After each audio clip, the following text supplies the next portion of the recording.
আসসালামু আলাইকুম রহমতুল্লাহ। বাস্তবতা আপনি তখনই বুঝবেন যখন দেখবেন আপনার পাশে অনেক মানুষ আছে, কিন্তু কেউ আপনার কোনো উপকারে আসছে না। সবাই দাঁড়িয়ে আপনাকে দেখছে।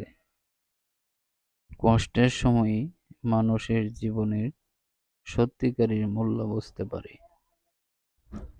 জীবনের পাতায় লেখা সোনালি দিনগুলো আজও চোখ ভিজিয়ে দেয়। স্মৃতিগুলি রয়ে গেছে, শুধু মানুষগুলি হারিয়ে গেছে চিরতরে।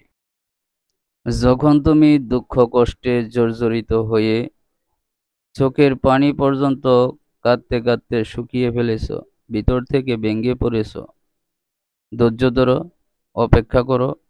আল্লাহ তাআলা জানেন তুমি কতটা ভেঙে পড়েছ। আল্লাহ তাআলাই তোমাকে আবার পুনরায় গড়ে তুলবে, যদি ধৈর্য ধারণ করতে পারো। যে ব্যক্তি আল্লাহ তাআলার উপরে বিশ্বাস রেখে ধৈর্য ধরে অপেক্ষা করে, আল্লাহ তাআলা তাকে এমন কিছু দান করেন যেটা তার কল্পনার বাইরে। কষ্ট কখনোই মুছে ফেলা যায় না, শুধু সময়ের সাথে মেনে নিতে হয়। কষ্টের অনুভূতি মানুষকে ভিতর থেকে বদলে দেয়। কষ্টের সময়েই আপনি প্রকৃত বন্ধুর পরিচয় খুঁজে পাবেন। চিন্তা করে দেখো না, কবরে কি যাইবা না। চিন্তা করে দেখো না, কবরে কি যাইবা না। যেই কবরে আল্লাহ ছাড়া সঙ্গী কেহ থাকবে না।